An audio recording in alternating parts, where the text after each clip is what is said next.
Okay, thank you so much and good afternoon, everyone. My name is Dr. Francisca Kilonzi, and I wanted us to go through the carbon credit discussion on sustainable landscape restoration approaches. So before we start, I want us to look at the background as to why we are talking about carbon credits. We all know that we have been... Oh, sorry. Sorry, doctor, I have to translate. Please go ahead. Bon après-midi à tout le monde. Mon nom c'est Dr Francisca Kilonzi. Et aujourd'hui, on va parler de carbone crédit ainsi que la restauration durable. On va commencer par le passé, comme vous le savez, le background. Go ahead, Francisca. So we are talking of carbon credit because we have been experiencing climate change effects. On parle de carbone crédit parce que nous savons qu'il y a des changements climatiques.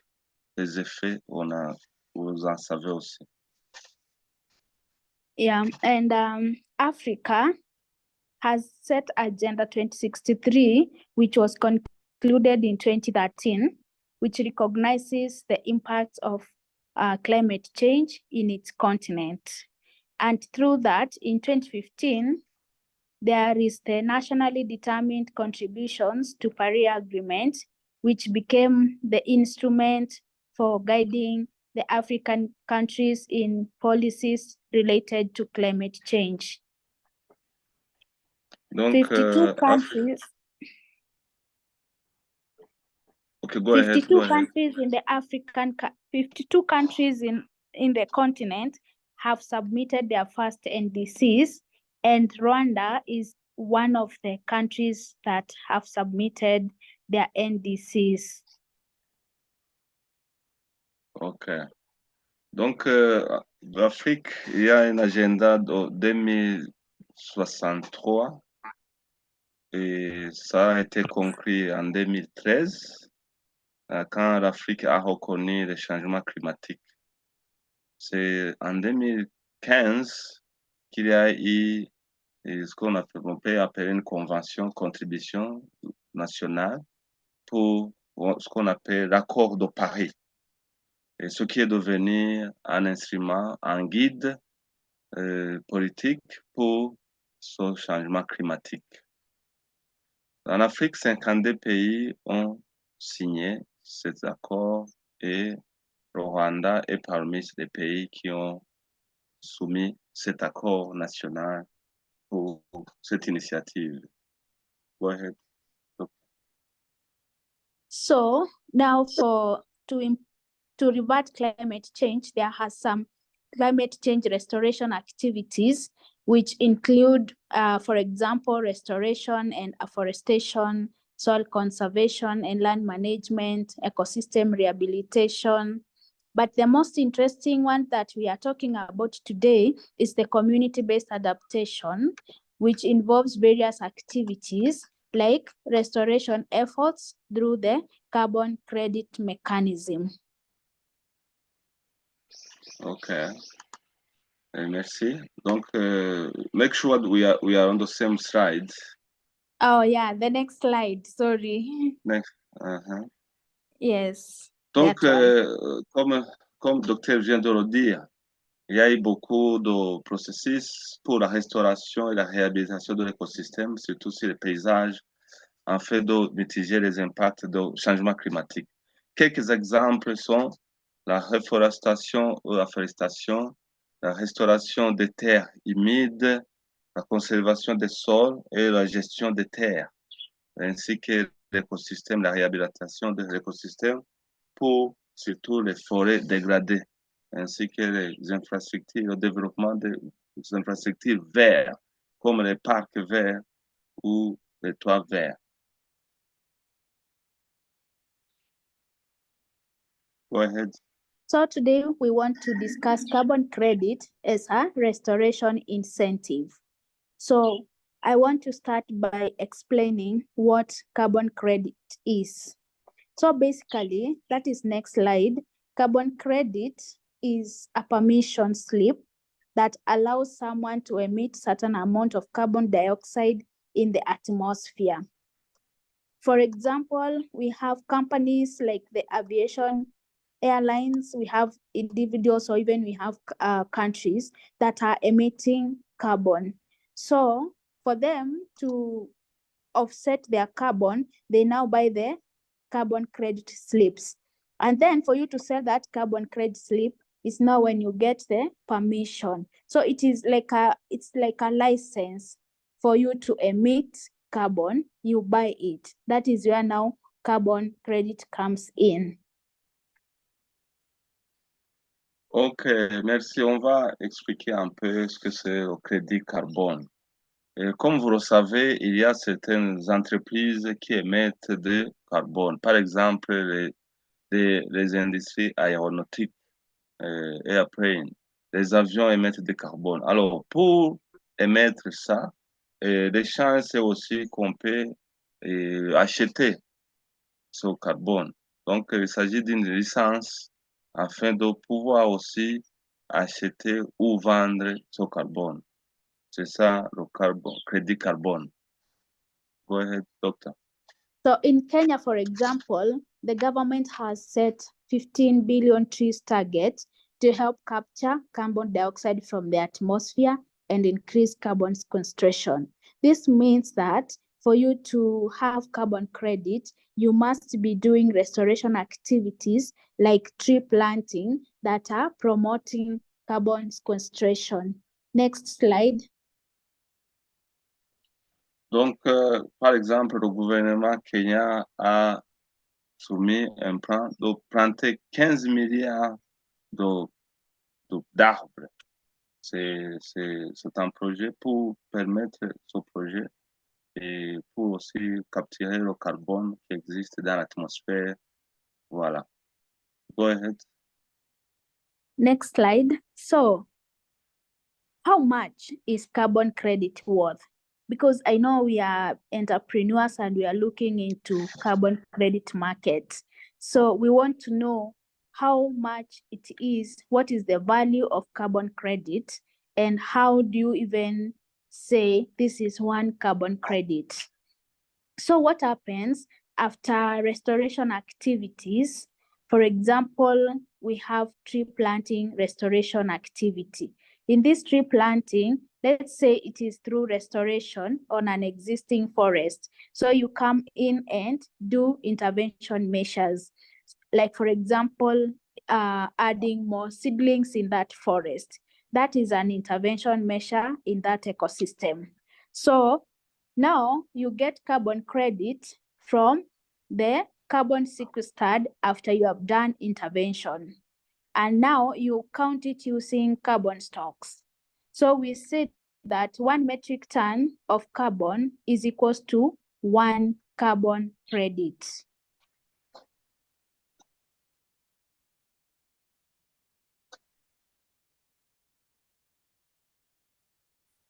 Ok, merci. Alors maintenant, on peut se demander la question, quelle est la valeur du crédit carbone? Par exemple, quand on plante les arbres pour restaurer une forêt qui n'existe pas, en ajoutant beaucoup d'arbres, cela revient à un crédit carbone, surtout après l'intervention. Parce que avant, il faut d'abord intervenir. C'est là où on pense qu'en ajoutant la valeur, c'est là où on reçoit le crédit carbone. So there are different prices of carbon credit. Currently, like we cannot say exact amount because the prices depend on Donc, il y a various différents aspects. prix pour le crédit carbone. Donc, like for example, we say that the amount or the worthiness of the carbon credit, the previous slide, it depends on, for example, supply prix and demand. Dépend du prix. Yes, there is also the facteurs type of project.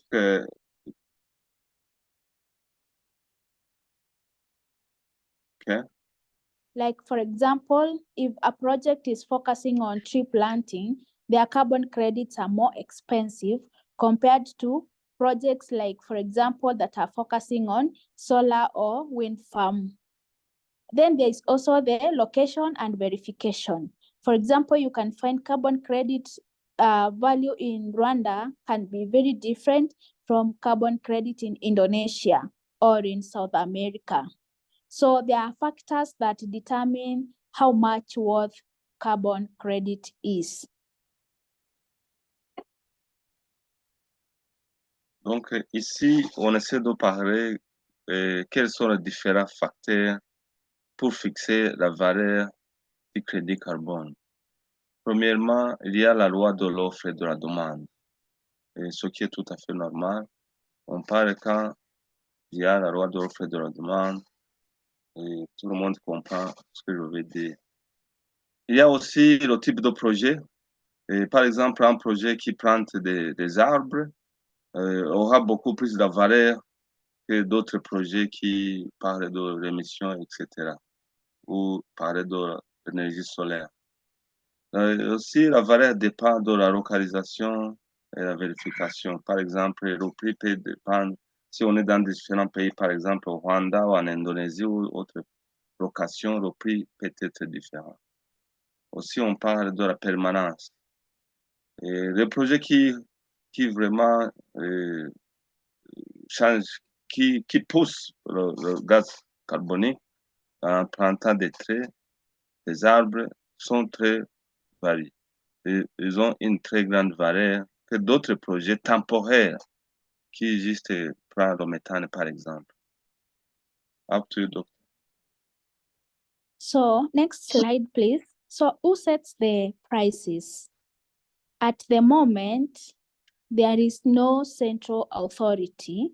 So we have number one, the voluntary market, whereby individuals or companies can purchase carbon credit directly or through brokers. Or number two, we have the compliance market, whereby some regions or some countries have set regulations that require companies to reduce emissions or buy credits to offset them. Like, for example, we have Plan Vivo standards that help in the voluntary market. OK, merci. Alors, on peut se poser la question, alors, qui fixe le prix? Pour le moment, il n'y a pas d'autorité centrale pour fixer le prix. Mais il y a des sortes de marchés. Le premier marché, c'est un marché volontaire où les entreprises, même les individus, peuvent acheter ou vendre directement ou par les intermédiaires. Voilà.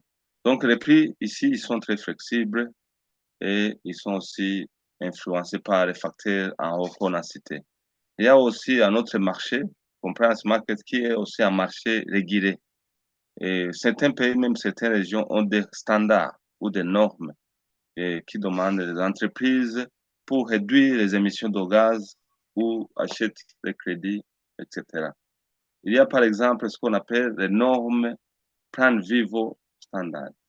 Ce sont des normes qui représentent les normes, les prix connus pour surtout les smallholders, c'est-à-dire les communautés ainsi que les petits fermiers, etc., pour la conservation et la restauration des produits. Up to you, doctor. Next slide. So now I'm sure we want to know, like, in terms of money, how much does it cost?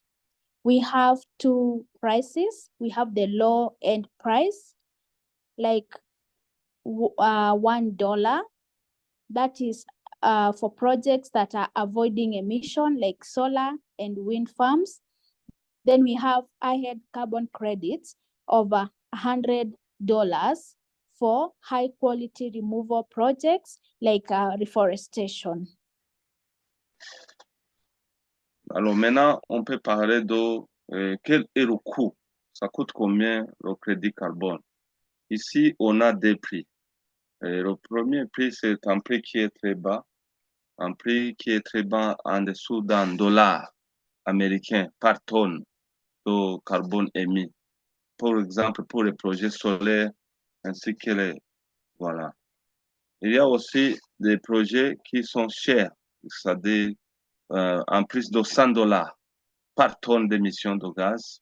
Ce sont des projets de haute qualité et qui remet par exemple les projets comme la reforestation. Up to you, Next Doctor. slide.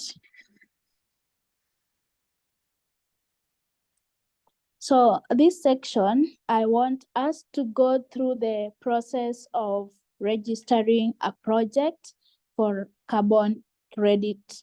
So I'm going to use the example of Plan Vivo standards and their requirements so that you can understand how we can register our enterprises for carbon credit. Maintenant, on va parler comment enregistrer un projet pour le crédit carbone.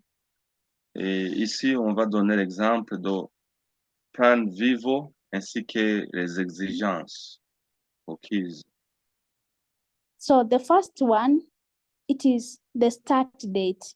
How old is the project? The project can be already existing, but now if you want to register for carbon credit certificates, it can be backdated to 3 years. So even if you have been operating for 10 years, the project can start selling their certificates for the last 3 years. So that is the first one. How old is the project? Alors, on parle de comment enregistrer un projet pour le crédit carbone. La première exigence, c'est la date de commencement. Quand est-ce que vous avez commencé? Le projet peut commencer, mais pour être approuvé, et les exigences, c'est au moins d'avoir 3 ans et d'avoir commencé il y a 3 ans. Donc, c'est une exigence. Pour commencer la procédure d'enregistrement, il faut au moins avoir 3 ans dans les opérations. Go ahead, doctor. The second one, they look at the participants who can benefit or who can make their project to be certified. And these are people like small-scale farmers. There are people like forest dwellers or organizations that are working together in the forest or farmland. So it can be either small-scale farmers like organizations or as a community. Donc, la deuxième exigence, c'est qui participe et qui peut aussi bénéficier de ce plan Vivo de projets certifiés. Ici, on parle par exemple des petits fermiers qui utilisent la terre ou la forêt comme individus. Et on parle aussi des organisations qui sont aussi dans les coopératives, les associations, et qui peuvent aussi en bénéficier.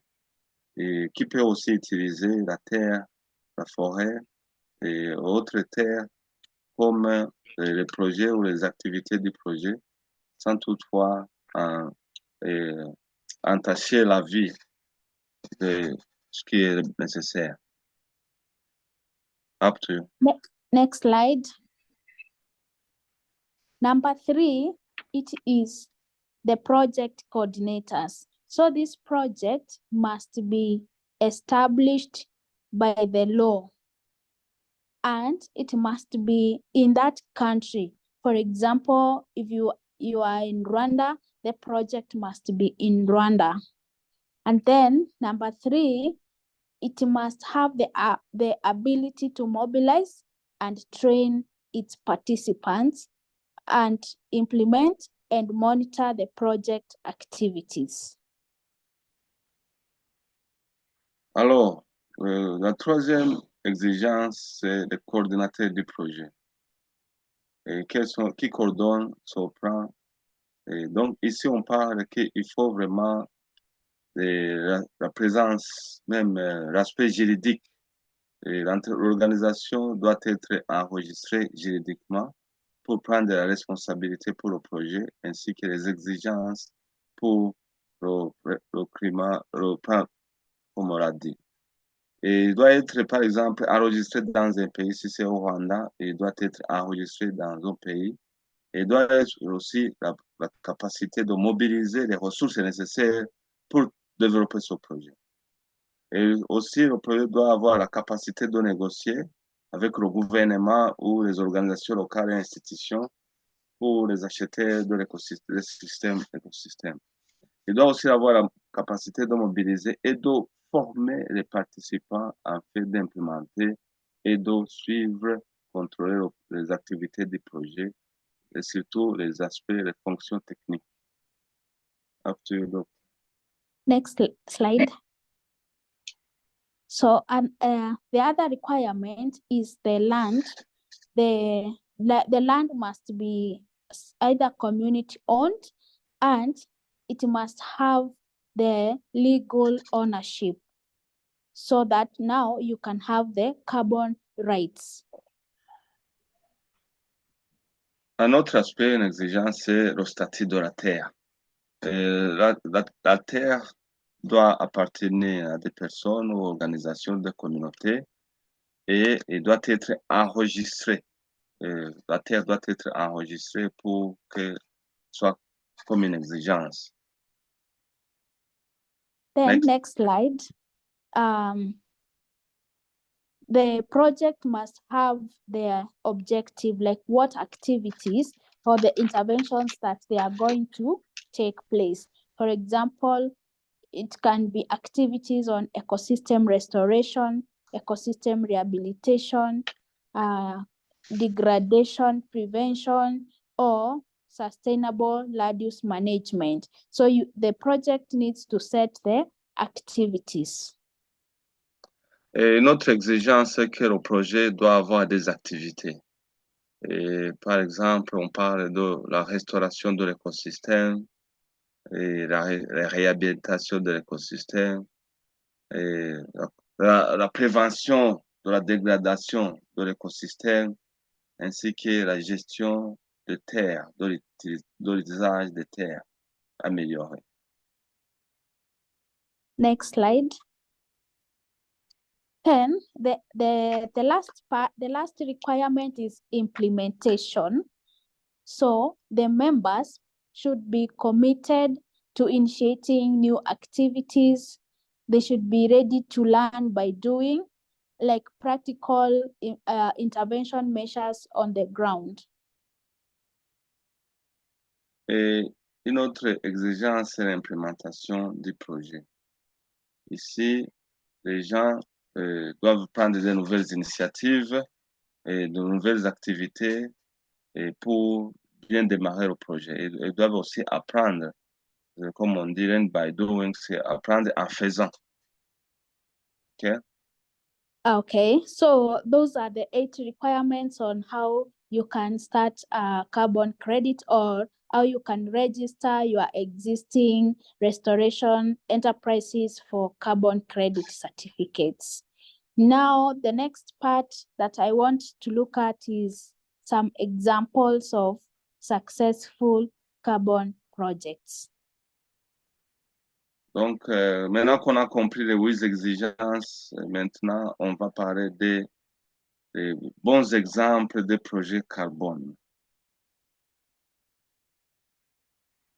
Next slide. Okay, this one.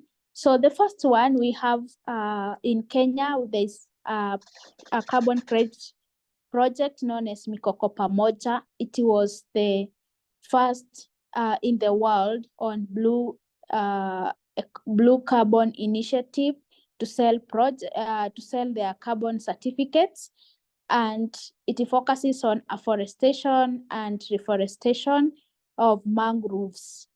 Then there are other projects that are successful. For example, projects on improved cook stove initiatives that adopt clean cooking.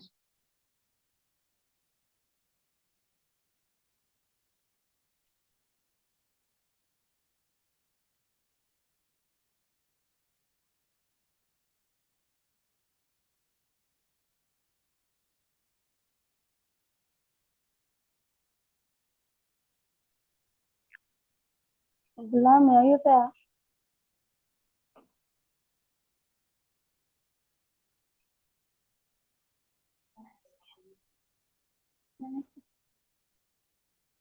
Hello? Yes. I think we dropped the interpreter. Yeah, you can just continue before he joins me again. I think he's having issues with the audio. Should I proceed or wait? Yes, you can proceed. Okay, I'll try to speak slowly. Okay. So, next slide.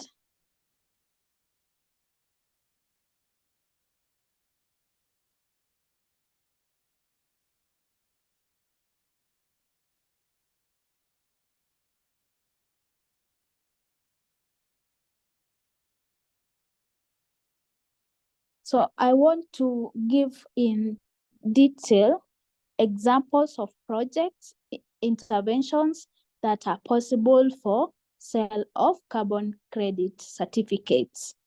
And I have two main ones. One is forest protection and forest restoration. So next slide.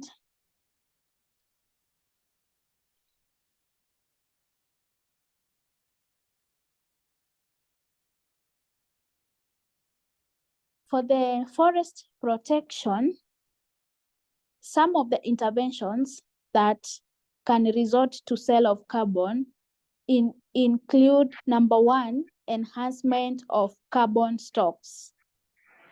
These activities can be done through increased surveillance or monitoring, community education and awareness on how to protect the carbon stocks.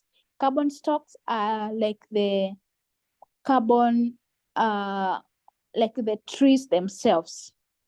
Then, number two, we have avoided deforestation. This one means there is no cutting of trees. How do you prevent deforestation? Activities like enforcement of laws and regulations involving the local communities in regular monitoring of the forests. Then for forest restoration. I think he's back. He's back? Hello? Okay. Yes. We lost Merci, you. sorry, Yes. connection was bad. On était en train de parler des exemples, des bons exemples pour les projets d'intervention pour vendre le carbone. Ici, on parle par exemple, le premier, c'est la protection des forêts. Il y a des éléments. Ici, c'est par exemple augmenter le stock de carbone.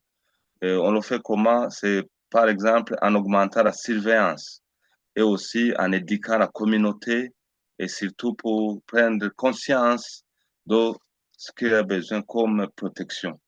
La deuxième, c'est éviter la déforestation. Et ici, on parle de surtout montrer les lois et les règles et les régulations pour vraiment protéger les forêts. Et tout se fait en impliquant la communauté et surtout dans la gestion et le contrôle de forêts. Up to you, Doctor.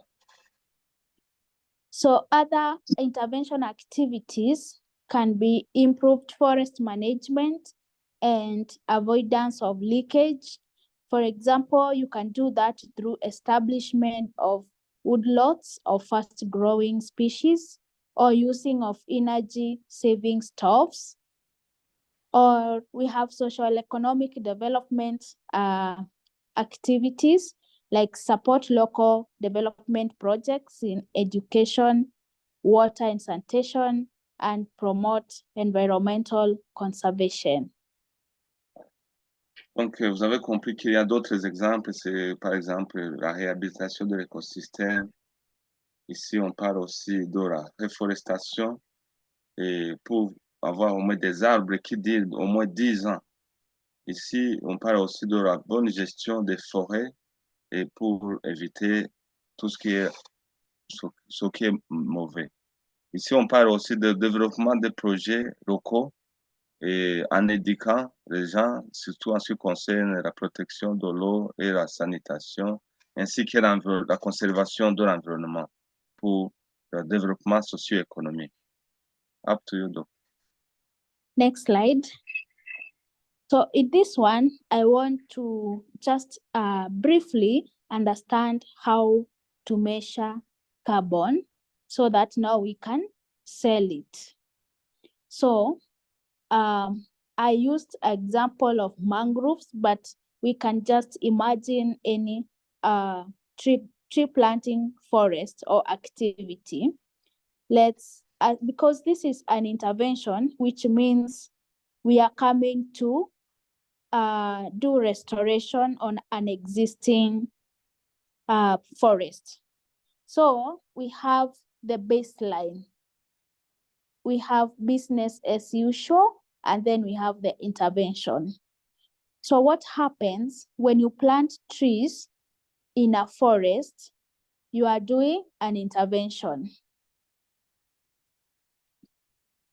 Donc maintenant, on va parler de comment mesurer le carbone repris après intervention pour pouvoir revendre.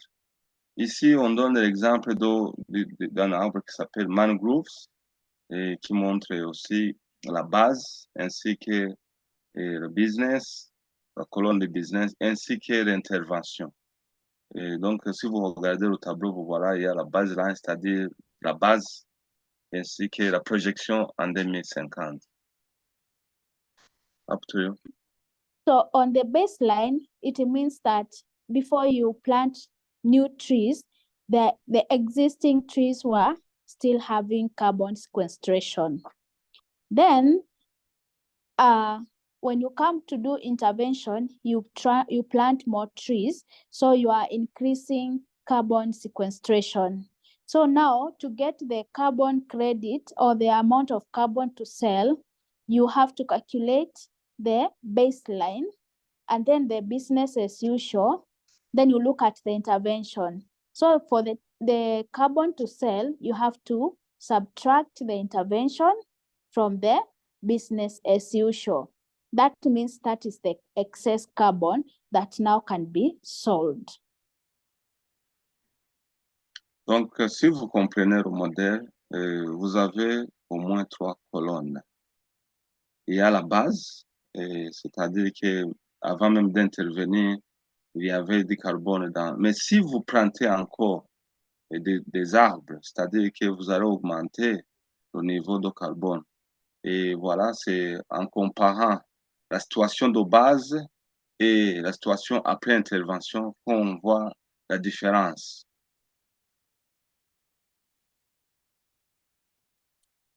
So after that, now we said one credit is equals to 1 metric ton of carbon. And currently 1 ton of carbon is about 15 USD. Donc, vous comprenez que la valeur ici, par exemple, d'une tonne de carbone, c'est à peu près $15 américains. Next slide.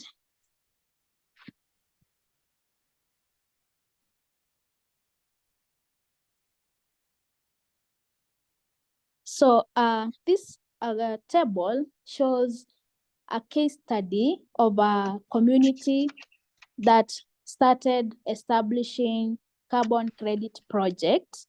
So I want us to at least understand the costs, how much to start a new project for carbon credits it can cost you. Alors ici, on va parler d'une étude de cas d'une communauté et pour comprendre ce que ça vous prend comme coût. Quel est le coût pour commencer un nouveau projet carbone? So to start a carbon credit project, you have to go through 3 steps. The first step is called preliminary assessment, whereby you look at the site selection, the historical land use, and the land cover changes. And this step can cost you up to $28,000 US. Ici, on va parler des étapes. La première étape, c'est ce qu'on appelle l'évaluation préliminaire, où on choisit, on sélectionne la terre qu'on va utiliser. Donc, cette étape coûte $28,000 américains.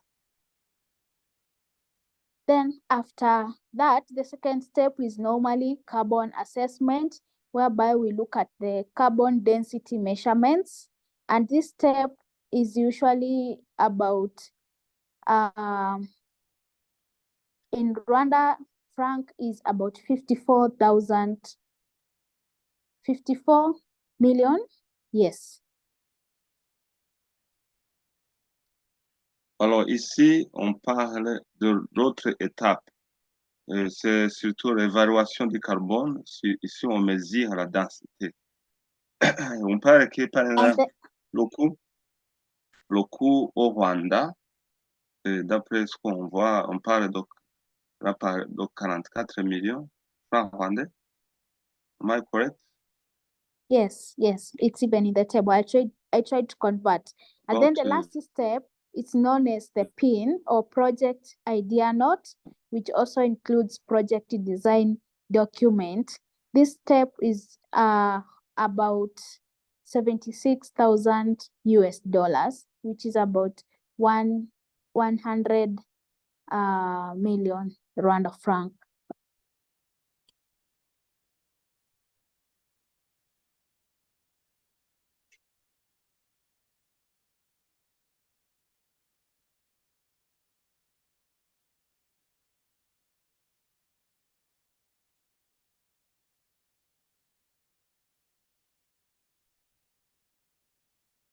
Yes?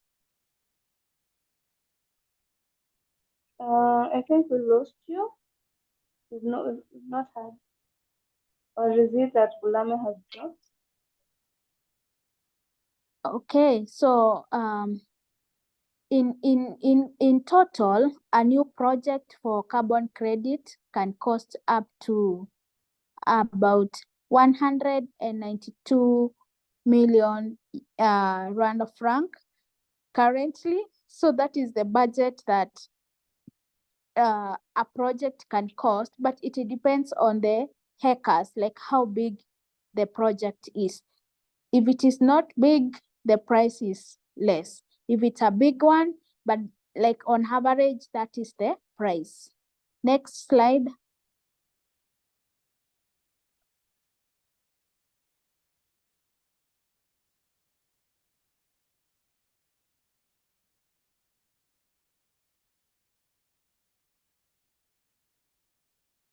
So this one, it's a concept known as additionality, which helps regulate the quality of carbon credit.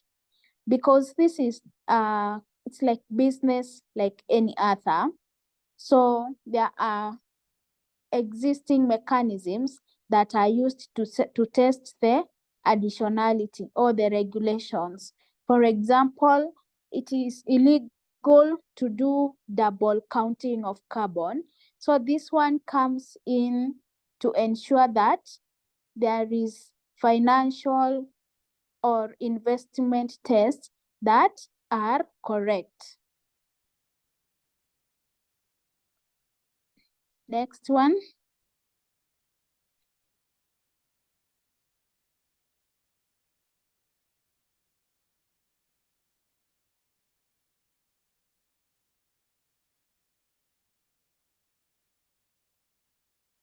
So this one also, and the concept of barrier tests helps to identify obstacles to project implementation.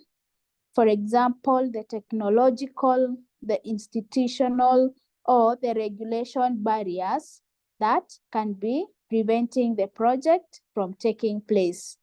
And then we have the common practice test, or the technology practice, which considers the technology or the practices that the project is going to use are within the the regulations of that region.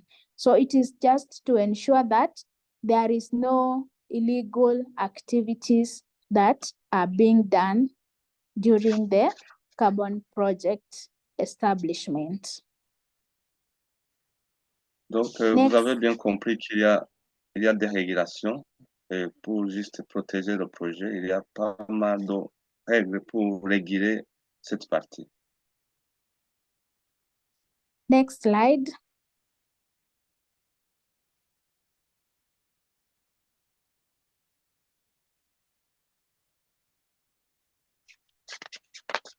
So in this section, I want us to go through the policy frameworks that are based on nature-based enterprises. So I want us to start the next slide. Maintenant, on va parler d'un cadre.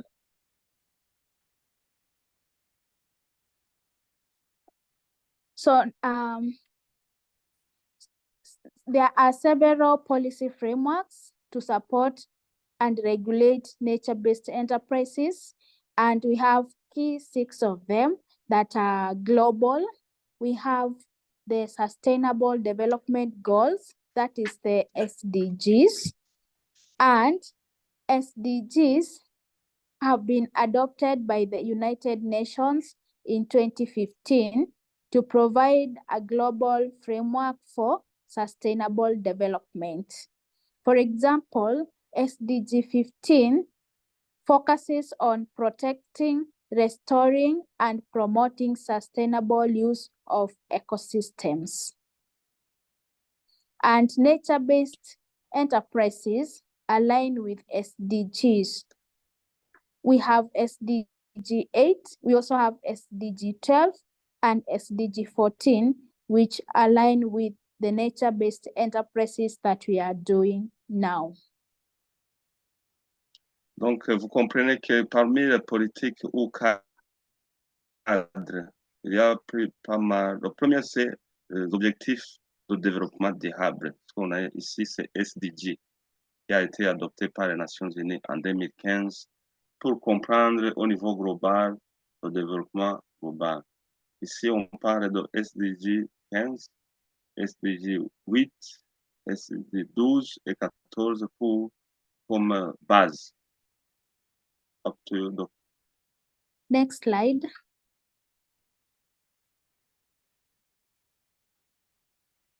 Number 2, we have Convention on Biological Diversity, which is also an important policy framework for nature-based enterprises because it promotes conservation and sustainable use of biodiversity.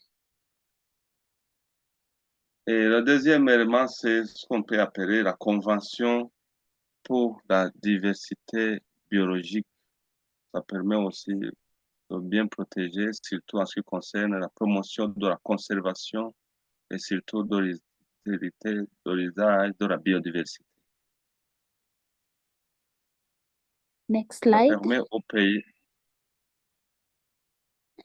Number 3, we have payment for ecosystem services, which is also an important policy for enterprises because it helps to monetize the conservation and sustainable efforts that communities do. For example, payment for ecosystem services through tree planting, and these schemes support great economic opportunities. Et la troisième option, c'est ce qu'on peut appeler le paiement pour les services de protéger l'écosystème. Ici même, on donne des récompenses aux individus, même des communautés qui protègent ou restaurent les services de l'écosystème. For example, here in Kenya, we have many projects or enterprises that get income from the payment for ecosystem services through activities like beekeeping, and I'm interested to know the kind of payments for ecosystem services projects that may be doing well in Rwanda. Donc, ici, on parle des entreprises qui reçoivent des revenus, et que ce soit au Kenya, même au Rwanda, par le bien, en faisant bien ce qu'on a dit. Next slide.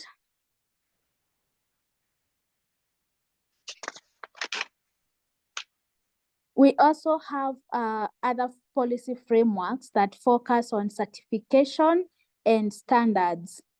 This is because these certifications and standards help to guide nature-based enterprises to operate in environmentally and socially responsible manner. For example, we have Forest Steward Council that helps in sustainable forestry. These responsible activities include like activities that do not pollute the environment or do not pollute the water or the ocean. So certifications and standards help regulate our enterprises to ensure that we are not we are responsible as much as we are doing our business. Et ici, on parle de l'autre cadre politique, c'est surtout la certification et les normes qui existent pour vraiment permettre aux entreprises d'opérer dans un environnement qui est socialement responsable. Ici, on parle que l'entreprise qui évite, par exemple, la pollution de l'eau ou des océans. Et voilà, donc ces certificats existent pour assurer même les consommateurs, même les investisseurs, que l'entreprise fait partie et respecte l'environnement ainsi que les critères sociaux. These kind of certifications help to assure the consumers and also the investors that their enterprises meet environmental and social requirements, because there are penalties that an enterprise can incur if they do not adhere to the set standards and regulations. Donc, vous avez compris que les consommateurs, même les investisseurs, doivent connaître que l'entreprise a des critères qui respectent l'environnement au niveau aussi social. Donc, ce certificat certifie cette responsabilité. Up to you. Next slide. So the last one is the national and local policies. Many countries have developed specific policies and regulations to support nature-based enterprises. For example, there are incentives on tax breaks, financial support. We also have policies like on protected areas or community-based conservation initiatives. These national and local policies also assist in issues of land tenure or access to resources. Donc, l'autre politique, ce sont des politiques locaux, même nationaux. Et plusieurs pays ont développé ces politiques qui sont spécifiques, ainsi que les régulations pour supporter les entreprises qui sont, on dirait, qui sont naturelles. Et cela aussi inclut les incentives, c'est-à-dire comme on donne les crédits d'impôt, même des soutiens financiers pour permettre ces entreprises de protéger les environnements, même les communautés, ainsi que les initiatives de conservation. Donc, ces politiques aussi adressent en ce qui concerne la tenue de terre et l'accès aux ressources, et donnent aussi des guides pour soutenir les pratiques qui sont durables. So as nature-based enterprises, it is important to know the national policies and maybe the local like district policies that that influence or they can influence our nature-based activities so that we do not have legal issues because of breaking the law. Donc, en tant qu'entreprise qui est vraiment responsable, c'est important de comprendre les lois locales ainsi pour ne pas entrer en litige ou avec les lois en vigueur. C'est important de connaître ces politiques comme une entreprise basée localement. Yeah, I think this is the end of the presentation. Thank you. Donc, c'est la fin de la présentation. Je vous remercie. Thank you so much, Francisca. Do you have any questions? Merci beaucoup, Dr. Francisca. Est-ce qu'il y a des questions parmi les participants?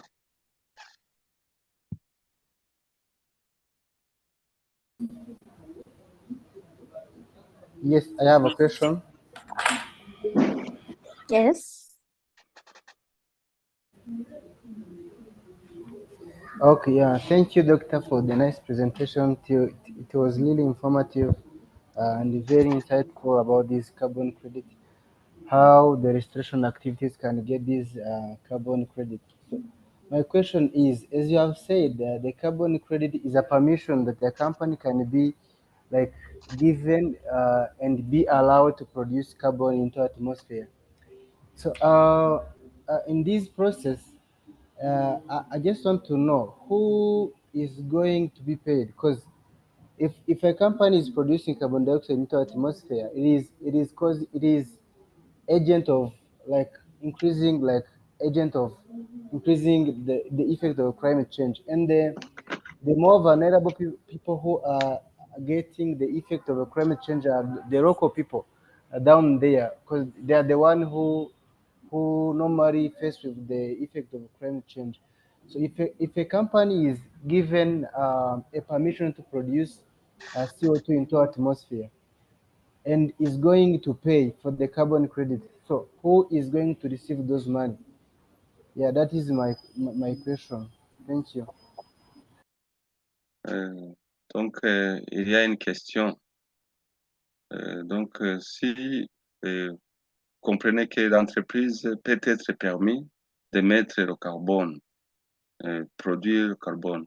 La question que monsieur demande, il demande qui sera payé.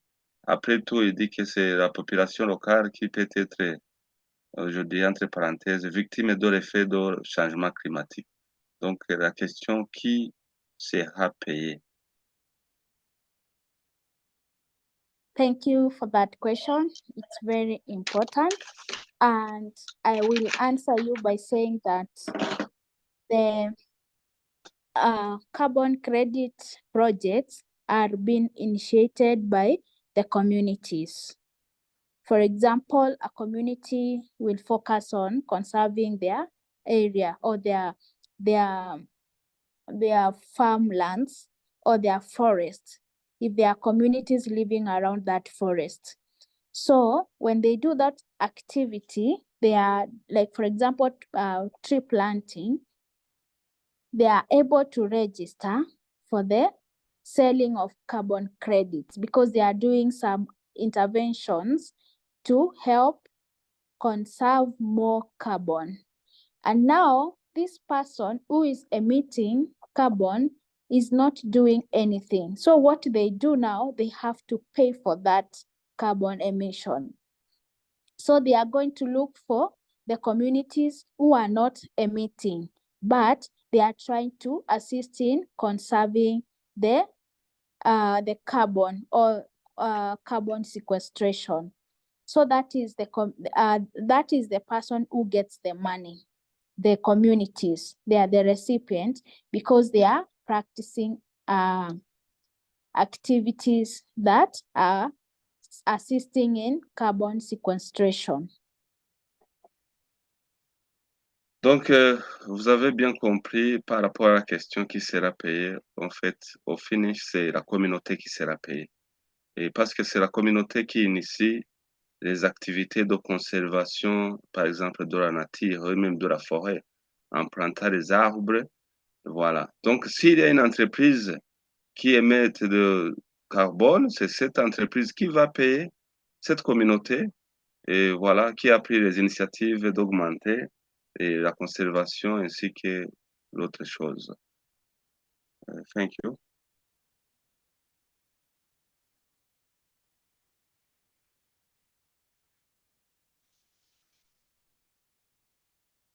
There are some questions on the chat box. So one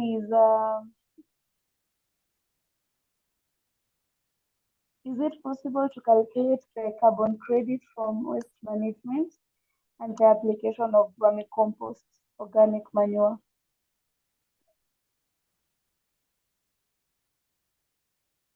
Donc, vous avez compris que au niveau du menu, dans le chat, il y a des questions. Et la première, c'est est-ce que c'est possible de calculer le crédit carbone, et surtout en ce qui concerne la gestion de poubelles. Et voilà, et l'application de ce qu'on appelle euh, manuel, manuel organique. Est-ce possible de calculer ça? Yes, it is possible.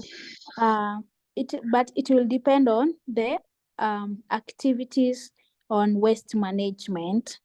What kind of approach are you doing towards waste management? Like now for compost manure, as long as the activity is promoting carbon sequestration and it is not emitting, for example, by burning, if it is promoting sequestration of the carbon, it can. But at the moment,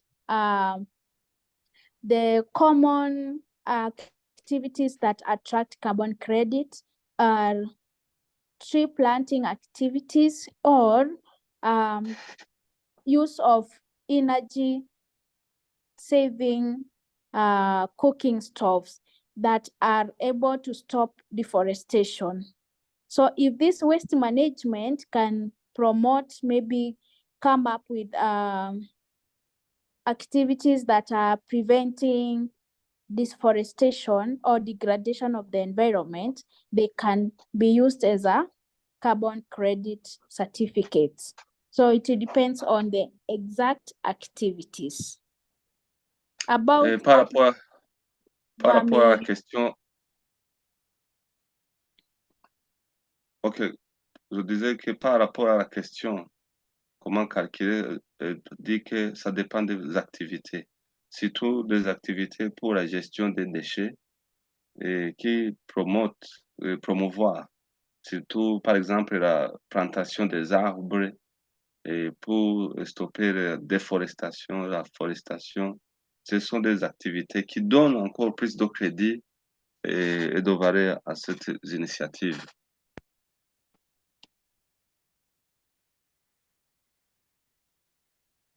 Up to you.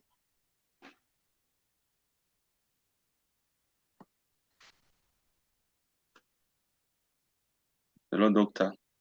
Yes. So I see another question. Maybe I can just go ahead and answer that. Okay. Before that, for the application of organic manure, I am not sure about that and how we can calculate it. But just general answer would be maybe like the solar energy or energy cooking GCOs or afforestation, or basically avoided degradation. Those kind of activities linked to that. Donc, pour le calcul de la fumée organique, on n'a pas d'exacte réponse, mais pour des questions ou des activités qui permettent la reforestation, et ça aura toujours une réponse favorable à ce qu'on est en train de dire. Up to you. Okay. Someone has asked if carbon credit payment is done only nationally or it can be done internationally. The answer is it can be done either nationally or internationally because carbon credit is a business. So you can choose to sell to investors from outside, for example, countries that are emitting, mostly developed countries that are emitting a lot of carbon. You can sell them the carbon credit, or it can also be done locally from different maybe industries within the country. So it is up to the project to decide, or the investor to decide which one to choose, whether nationally or internationally. Donc, il y avait une question si le crédit carbone peut être payé localement ou internationalement, mais la réponse, c'est les deux sont toujours possibles. Et vous avez compris que c'est une affaire, c'est comme une entreprise, et vous connaissez qu'il peut y avoir des acheteurs locaux, même des acheteurs étrangers. Donc, ça peut être fait localement et internationalement. So the most important thing is to ensure the credibility, like the correct procedures have been followed. Donc, ce qui est important, c'est de vraiment savoir que de bonnes procédures ont été bien suivies.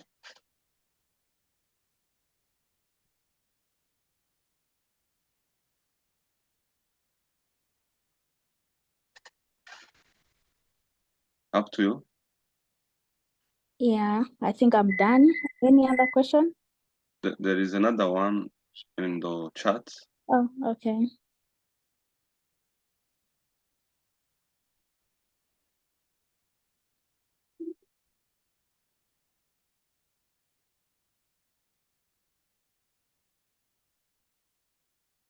Calculating carbon credit is the same in one. The different species. It was just the same as before.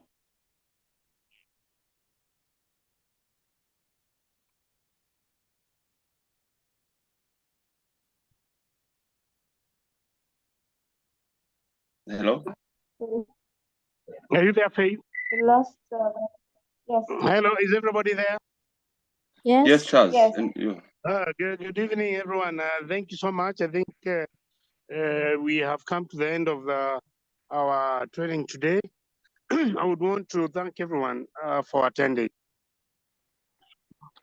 Bonsoir à tout le monde. Je pense qu'on est presque à la fin de cette session. J'aimerais remercier tout un chacun pour avoir participé.